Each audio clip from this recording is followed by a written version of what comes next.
Already చెప్పాను అదే వదిలేయండి మీరు అడ్డం పడతారు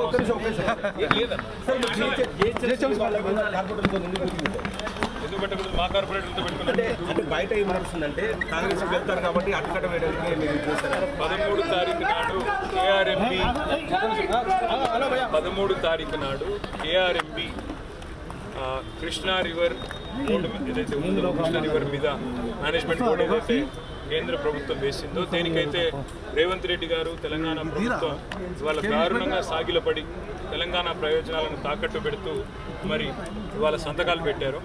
దాన్ని నిరసిస్తూ మేము చెలో నల్లగొండ కార్యక్రమానికి పిలుపునిచ్చిన విషయం మీకు తెలిసింది.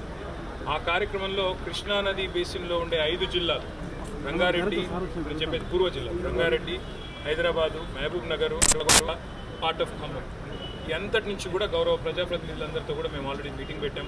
దాని కొనసాగింపుగానే ఈరోజు జిహెచ్ఎంసీ కార్పొరేటర్లతో కూడా మీటింగ్ పెట్టాం. 13 నాడు నల్గొండ సమావేశానికి సంబంధించి హైదరాబాద్ నుంచి ఎవరెవరు కదిలి రావాలి అనే విషయం చర్చించుకున్నాం. దాంతోపాటు 19 నాడు జనరల్ బాడీ మీటింగ్ కూడా ఉంది జిహెచ్ఎంసీ. తప్పకుండా ఈ రాష్ట్ర ప్రభుత్వం ఏదైతే హైదరాబాద్ నగరం మీద పగబట్టినట్టుగా వ్యవహారం చేస్తూ ఉందో దాన్ని కూడా నిరసించాలని చెప్పి కూడా నిర్ణయం తీసుకున్నాం. మా గౌరవ శాసనసభ్యులు కూడా అందరూ హాజరవుతారు జనరల్ బాడీ మీటింగ్కి. హైదరాబాద్ పరిధిలో ప్రజలు మాకు ఏకపక్షంగా తీర్పిచ్చారు. 16 మంది శాసనసభ్యులను గెలిపించినందుకు గ్రేటర్ హైదరాబాద్లోని ప్రజలకు ధన్యవాదాలు చెబుతూ మరి మా శాసనసభ్యులందరూ కూడా ఈ సమావేశం జనరల్ బాడీ మీటింగ్ కూడా హాజరు కావాలని కూడా నిర్ణయం తీసుకున్నాం. ప్రభుత్వం ఏదైతే హామీలు ఇచ్చిందో అవన్నీ కూడా నిలబెట్టుకోవాలని మాట్లాడుకున్నాం. సరే ఎవరైనా ఒకరో ఇద్దరు పార్టీ నుంచి పోతారో అని మీరు రాజకీయాల్లో హత్యలు ఉండవు, ఆత్మహత్యలు ఉంటాయంటారు. అట్లాగే ఇవాళ ఎవరైనా కాంగ్రెస్లోకి పోవాలని ఎవరైనా అనుకుంటే అది వాళ్ళ కర్మ, ఏం చేయగలిగేది. నల్గొండలో 30-31 యాక్ట్ అమల్లో ఉంది.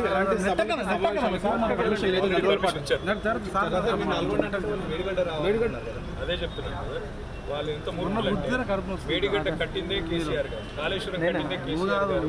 అల్టిమేట్ గా కాళేశ్వరం అనే ప్రాజెక్ట్ లో వాళ్ళకు ఆగలదు ఏది తెలియదు. ఎందుకంటే కాళేశ్వరం ప్రాజెక్ట్ యొక్క గొప్పతనం తెలుసుకోవాలని వాళ్ళు అనుకుంటే తప్పకుండా వాళ్ళు వెళ్ళొచ్చు, చూడవచ్చు. ప్రపంచంలోనే అతిపెద్ద లిఫ్ట్ ఇరిగేషన్ ప్రాజెక్ట్ కాళేశ్వరం.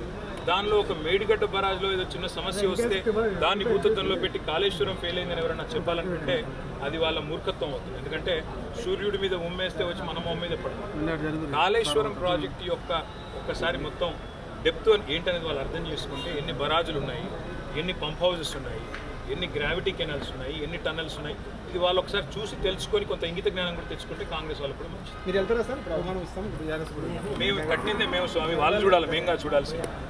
ఈరోజు నేను మీకు కానీ రాష్ట్ర ప్రజలకు కానీ చేసే విజ్ఞప్తి ఏమంటే కాళేశ్వరం ద్వారా వచ్చిన పంటలు, కాళేశ్వరం ద్వారా పండిన పంటల వల్లనే తెలంగాణ ఈరోజు భారతదేశానికి ధాన్య భాండాగారం అయింది, అన్నపూర్ణగా మారింది. కాబట్టి కాళేశ్వరం సక్సెస్ గురించి కొత్తగా మాకు చెప్పాల్సిన అవసరం కానీ అందులో ఏమైనా చిన్న చిన్న లోపాలు ఉంటే ప్రభుత్వం దగ్గరే మొత్తం అధికార యంత్రాంగం ఉంది. దాన్ని మంచిగా పూర్తిగా సవరించమనండి. చక్కగా ఎక్కడన్నా చిన్న లోపాలు ఉంటే ఎత్తి చూపమనండి, మాకు అభ్యంతరం లేదు. కానీ దీన్ని ఏదో రాజకీయంగా వాడుకుంటామంటే వాళ్ళు ప్రతిపక్షంలో లేరు. వాళ్ళు మాట్లాడితే మమ్మల్ని అంటున్నారు ఇంకా మేమేదో అధికారంలో ఉన్నామని అనుకుంటున్నాం అంటున్నారు. కానీ వాస్తవం ఏంటంటే వాళ్ళకి ఇంకా అధికారంలో ఉన్నట్టు వాళ్ళకే అనిపిస్తలేనట్టు. మేమే అధికారంలో ఉన్నాం, వాళ్ళు ప్రతిపక్షంలో ఉన్నారన్నట్టు ఇంకా కూడా బట్టగాల్చి మీ చేసే ప్రయత్నం చేస్తున్నారు. ఏ ఎంక్వైరీ అన్నా చేసుకోండి అని పోయిన శాసనసభ సమావేశంలో చెప్పాము. ఇప్పుడు కూడా అదే మాట మీద ఉన్నాం. ఎక్కడైనా తప్పులు జరిగితే బయట పెట్టండి, ప్రజల ముందు పెట్టండి, మాకు అభ్యంతరం లేదు. ఎక్కడైనా లోటుపాట్లుంటే, ఇంజనీరింగ్ లోటుపాట్లుంటే సవరించండి, ప్రభుత్వం మీచి. అంతేగాని ఒక అద్భుతమైన ప్రాజెక్టుని ఇవాళ బట్టగాల్చి మీదేసి దాన్ని ఏదో బ్రష్ పట్టిద్దాం అనుకుంటే అది మీ అమాయకత్వం మాత్రం.